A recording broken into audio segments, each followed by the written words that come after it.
بسم اللہ الرحمن الرحیم اعوذ باللہ من الشیطان الرجیم ان اللہ يدخل الذین آمنوا وعملوا الصالحات جنات تجری من تحتها الانہار ان اللہ یفعل ما یرید۔ عزیز طلبہ اکرام، سبق نمبر 258 سورہ حج آیت نمبر 14 ہے۔ اس آیت میں چوتھی قسم کا ذکر ہے۔ پہلے 3 اقسام ذکر ہے لوگوں کی من الناس کے ساتھ۔ پہلی قسم یہ تھی کہ جو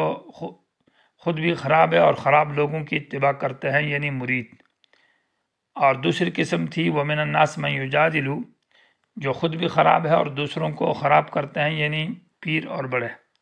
اور تیسری قسم تھی وَمِنَ النَّاسِ مَن يَعْبُدُ اللَّهَ، منافق جو شکیت ہے، نہ مسلمانوں کے ساتھ اور نہ کافروں کے ساتھ، بلکہ اسلام کے اندر تردد اور شک ہے۔ یہاں سے چوتھی قسم ہے جو مومنین مخلصین ہیں اور کامل جنت والے ہیں، جن کا عقیدہ بھی اچھا اور عمل بھی اچھا، اور ان کے لیے بشارت کا ذکر ہے۔ ان اللہ، بے شک اللہ تعالیٰ، یدخل داخل کرتا ہے الذین آمنوا، ان لوگوں کو جو ایمان لائے، وعمل الصالحات اور نیک اعمال کیے، معنی اتباع رسول کے مطابق، جنات باغات میں تجری من تحت الانہار، جن کے نیچے سے نہریں جاری ہیں۔ ان اللہ یفعل ما یرید، اللہ کرتا ہے جو چاہتا ہے، مانا اللہ تعالیٰ ان کو جنت میں داخل کرنا چاہتا ہے تو اللہ ایسا کر سکتا ہے۔ من کان یظن ان لن ینصرہ اللہ فی الدنیا والآخرہ، وہ شخص کہ یظن جو گمان کرتا ہے کہ اللہ ینصرہ اللہ، کہ اللہ ہرگز مدد نہ کرے گا اس آدمی کی دنیا میں، یعنی اس کی دعا قبول نہیں کرتا، اور آخرت میں، تو فلیمدد بسبب الی السماء، یہ لٹکائے ایک رسی کو آسمان کی طرف، یعنی اپنا تعلق بنائے آسمان والے کے ساتھ، ثم لیقطع، پھر کاٹ دے، تو فلینظر، پھر یہ غور کرے، حل یذہبن، کہ یقیناً ختم کر دے گی، دور کر دے گی، کئی اس کی یہ تدبیر، ما یغیظ، جو اس کو غصہ آتا ہے۔ اس آیت کے اندر اشکال ہے، اور اشکال وجہ یہ ہے کہ یہ اللہ ینصرہ اللہ میں یہ ہو ضمیر جو ہے، اس کا مرجع کون سی چیز ہے؟ یا وہ شخص ہے جو اس کا ماقبل میں تذکرہ چل رہا ہے، یا اس سے مراد رسول ہے؟ اگر ہو ضمیر کا مرجع رسول ہے تو پھر اس پر اشکال یہ ہے کہ ماقبل میں رسول کا تو ذکر نہیں ہے۔ تو اس کا جواب یہ ہے کہ ان اللہ یدخل الذین آمنوا وعملوا الصالحات میں رسول کا ذکر ہے، کیونکہ عامل الصالحات سے مراد ایسے عمل کرتے ہیں جو سنت کے موافق ہو، یعنی وہ باتیں جو رسول اللہ صلی اللہ علیہ وسلم نے بتائی اس کے موافق عمل کرے، تو اس طرف ضمناً گویا کہ رسول کا تذکرہ آ گیا۔ دوسری بات یہ ہے کہ سورہ حج کی جو دعوت دے رہا ہے اور دیگر قرآن جو بیان کرنے والا، ان آیات کو وہ رسول ہی بیان کرتا تھا، تو ان آیات کو بیان کرنے والا اور منکرین قیامت کے اوپر رد اور منکرین توحید پر رد کرنے والا وہ رسول تھا۔ اور مشرکین یہ کہتے تھے کہ اللہ تعالیٰ اس رسول کی مدد نہ کرے گا، اور یہ رسول ختم ہو جائے، یہ مر جائے، اور رسول کے خلاف غصہ کرتے تھے، رسول سے نفرت کرتے تھے، رسول سے استہزاء کرتے تھے۔ تو اس آیت میں ان کو جواب دیا گیا ہے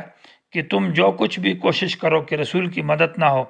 تم جل جاؤ، مر جاؤ، مٹ جاؤ، یہ آگ تمہیں لگی رہے گی، اور یہ ٹینشن تمہیں لگی رہے گی کہ رسول کی مدد نہ ہو، اور مومنین مخلصین کی مدد نہ ہو، اور اللہ کے انبیاء کامیاب نہ ہو، ان کو دنیا آخرت میں رسوائی ہو۔ لیکن اللہ کہتا ہے کہ تمہارا یہ غصہ، تمہارا یہ غضب تمہارے اندر رہے گا،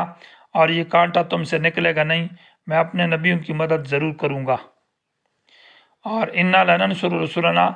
ہم مدد کرتے ہیں اپنے رسولوں کی فی الحیات الدنیا، دنیاوی زندگی میں، ویوم القیامت، اور قیامت کے دن بھی، ویوم یقوم الاشہاد، یعنی جس دن گواہ قائم ہوں گے تو اس پر ہم وہاں بھی مدد کریں گے۔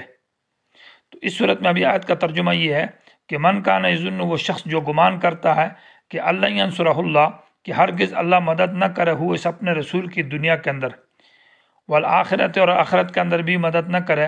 یعنی مطلب اس کا یہ ہے کہ اللہ رسول کی مدد نہ ہو، اللہ ہرگز اس کی مدد نہیں کرے گا، یعنی اللہ اس کی مدد نہ کرے،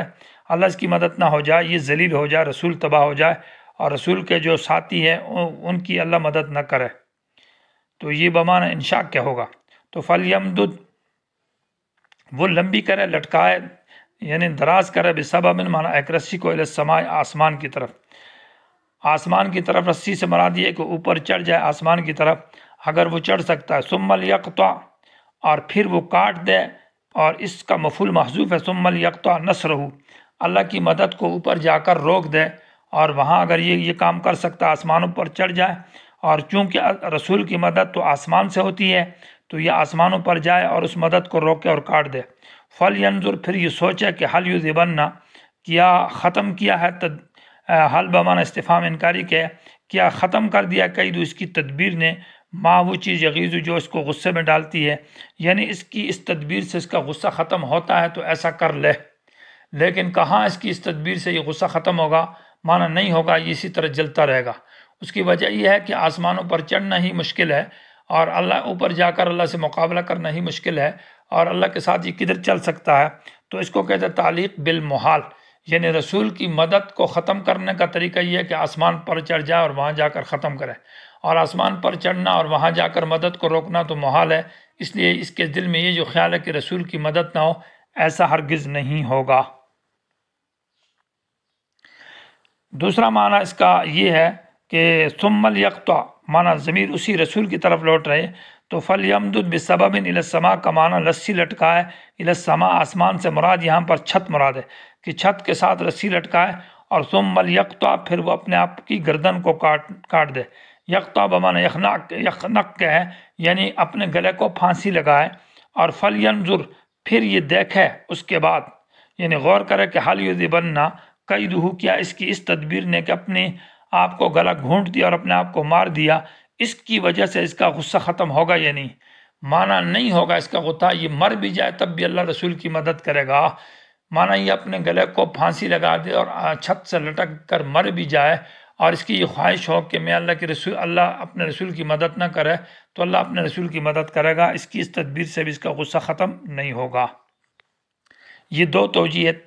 آیت کے اندر، اللہ ینصرہ میں دو توجیہ اور ہے، جبکہ ہو ضمیر شخص کی طرف لوٹ رہی ہو،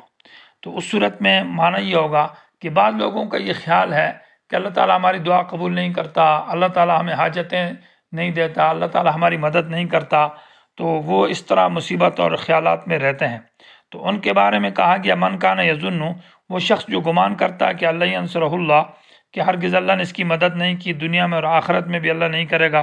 دنیا میں اس کی دعا قبول نہیں ہوتی، اس کی حاجتیں پوری نہیں ہوتی۔ بعض لوگ ایسے ہیں کہ ہم نماز بھی پڑھتے ہیں، ذکر اذکار بھی کرتے ہیں، اللہ سے مانگتے رہتے ہیں، اور اللہ ہماری حاجتیں پوری نہیں کرتا، ہماری دعائیں قبول نہیں ہوتی، وہ پریشان رہتے ہیں۔ تو اللہ ان کے لیے علاج بتاتا ہے کہ ابھی علاج اس پریشانی کا کہ تمہیں یہ پریشانی لگی ہوئی ہے کہ اللہ ہمیں دیتا نہیں ہے، اور اللہ ہم سے راضی نہیں ہے، اور اللہ ہماری مدد نہیں کرتا، اور اللہ ہماری دعائیں قبول نہیں کرتا، یہ تمہیں ایک ٹینشن اور ایک پریشانی لگی ہوئی ہے، تو اس کا علاج یہ ہے کہ فَلْيَمْدُدْ بِسَبَبٍ إِلَى السَّمَاءِ، معنی وہ لمبی کرے ایک رسی کو آسمان کی طرف۔ یہ کنایہ ہے اس صورت میں، کنایہ کا مطلب یہ ایک الفاظ اشارہ ہے کہ آسمان کی طرف رسی دراز کرنے سے مراد یہ ہے کہ ان لوگوں کی طرف دیکھے جن کا تعلق آسمان کے ساتھ ہے، اور آسمان کے ساتھ تعلق انبیاء، اولیاء، صالحین، مومنین کا ہے، تو ان کی طرف دیکھیں کہ دنیا کے اندر اللہ تبارک و تعالیٰ نے ان کی مدد کی ہے یا نہیں کی۔ اور مثال طور پر انبیاء حضرت آدم سے لے کر حضرت نوح، حضرت ابراہیم، حضرت موسیٰ علیہ السلام، تمام انبیاء اور اولیاء دیکھیں کہ بڑے بڑے قوموں سے ان کا مقابلہ ہوا، فرعون سے، نمرود سے، ابو جہل وغیرہ سے، تو اللہ تعالیٰ نے انبیاء کی مدد کی، دنیا کے اندر ان کو فتح اور کامیابی عطا کی۔ تو اس طرح ان کا یہ ٹینشن ختم ہو جائے گی کہ جب انسان نیک بنتا ہے، انبیاء کے نقش قدم پر چلتا ہے، مومنین صالحین ہوتے ہیں، تو اللہ تعالیٰ ان کی ضرور مدد کرتا ہے۔ ثم لیقطع کا معنی یہ ہے کہ پھر اس ثم لیقطع معنی پھر کاٹ دے، کاٹ دینے کا مطلب یہ کہ نظر کو، یعنی اپنی نظر کو ان نیک لوگوں سے کاٹ کر دوسری طرف ڈالے۔ دوسری طرف کا مطلب یہ ہے کہ ان لوگوں کو دیکھے جو دشمن ہے، جو کافر ہے، جو مشرک ہے، تو ان کی طرف دیکھیں، فرعون کی، ان کی اللہ تعالیٰ نے دنیا میں مدد کی ہے یا نہیں کی؟ نہیں کی، ان کو اللہ نے تباہ کیا، اللہ نے ان کو غرق کیا، اللہ نے ان کو زمین کے اندر دھسا دیا، اور مختلف قسم کے عذاب آئے۔ تو ان باتوں میں غور کرنے سے فَلْيَنْظُرْ پھر یہ سوچے، حل بمعنی قط کے ہے، تو حل یذھبن یقیناً ختم کر دے گی قید اس کی یہ تدبیر، کہ اولیاء کو بھی دیکھیں اور برے لوگوں کو بھی دیکھیں، تو سمجھ میں آئے گا کہ اللہ تعالیٰ نے اولیاء کی مدد کی ہے، ان کی دعائیں قبول ہوئی ہے، اور برے لوگوں کی اور کافروں کی دعا قبول نہیں ہوئی، باوجود مال دولت کے وہ زیر و زبر ہوئے۔ تو ما یغیظ کا معنی اس کا جو غصہ، اس کی جو ٹینشن ہے، وہ اس طرح سے ختم ہو جائے گی، یہ گویا کہ اس کی ٹینشن کا علاج ہے، اور یہ ذہن میں یہ بات نہ لائے کہ میری دعا قبول نہیں ہوتی۔ چوتھی توجیہ اسی کے قریب ہے، موضوع القرآن میں شاہ عبد القادر رحمہ اللہ نے لکھا ہے کہ جو انسان یہ کہتا ہے کہ میری دعا قبول نہیں ہوتی تو فلیمدد بسبب الی السماء کا معنی یہ ہے کہ وہ آسمان کی طرف رسی لٹکائے، معنی آسمان والے سے تعلق بنائے، معنی دعا مانگے، عبادت کرے، ذکر اذکار کرے، گناہوں سے باز آ جائے اور ہر قسم کی مناہی سے اجتناب کرے، اتباع رسول کرے، عقیدہ ٹھیک رکھے، تو اس حالت میں کم از کم اس کو اور اپنی حاجتیں اللہ سے مانگے اور دعا بہت زیادہ مانگے، تو اگر اس کی حاجت پوری نہیں ہوتی، اس کی مدد نہیں ہوتی، اس کی پریشانی دور نہیں ہوتی، لیکن اس دعا مانگنے سے اور اللہ تعالیٰ کے سامنے ذکر کرنے سے، نماز کی پابندی اور گناہوں کے چھوڑنے سے اس کو دیکھا نا، اس کو سکون کتنا ملتا ہے اور اس کو اطمینان کتنا حاصل ہوتا ہے۔ یہ جو اس کو سکون حاصل ہوا، اطمینان حاصل ہوا اور اس کو جو ثواب ملتے ہیں، تو یہ دعا قبولیت نہیں تو اور کیا، یہ اللہ اس کی مدد کر رہا ہے، اس کو جو تکلیف ہے وہ ختم ہو جا رہی ہے، تو اس سے اس کی وہ تکلیف اور اس کو جو اطمینان اور ایک سکون حاصل ہوتا ہے، اس وجہ سے اس کی وہ ٹینشن ختم ہو جائے گی کہ جب میں نیک ہوتا ہوں تو اللہ تعالیٰ میرے دل کو سکون دیتا ہے، ثواب ملتا ہے، اور تو یہی بات علامت ہے کہ اس کی دعا قبول ہوتی ہے، یہ ٹینشن نہ کرے۔ ثم الیقطع کا معنی پھر یہ تعلق کو ختم کرے، مطلب ختم کرنے کا یہ مطلب یہ ہے کہ اس حالت کی طرف یہ دیکھے کہ جب یہ دعا نہیں کرتا اور جب یہ مطلب ذکر عبادات نہیں کرتا، گناہ کرتا ہے، تو اس میں ٹینشن اور تکلیف رہتی ہے اور دل میں اطمینان نہیں رہتا اور ثواب کی امید نہیں ہوتی، ایک خوف اور بری حالت رہتی ہے، تو اس سے اندازہ لگ جائے گا کہ ضرور بضرور دعائیں قبول ہوتی ہے، کم از کم اور نہیں تو ثواب تو ملتا رہتا ہے اور اللہ تعالیٰ اس کو اطمینان اور سکون تو دیتا رہتا ہے، اور جیسے حدیث میں آتا ہے کہ اس دعا کے بدلے میں جو قبول نہیں ہوئی اللہ تعالیٰ جنت میں مقامات اور مرتبہ بڑھائے گا، تو حل بنا یقیناً اس کی وہ تدبیر اس کے غصے کو ختم کر دے گی۔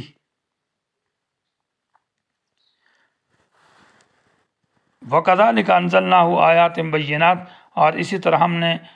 بھیجا ہے قرآن کو آیات بینات بالکل واضح دلائل کے ساتھ، اور اس مسئلے کے لیے کہ وَعْلَمُوا، یقین کرو کہ ان اللہ یہدی من یرید، اللہ تعالیٰ ہدایت دیتا ہے جس کو چاہتا ہے، ہدایت اللہ کے اختیار میں۔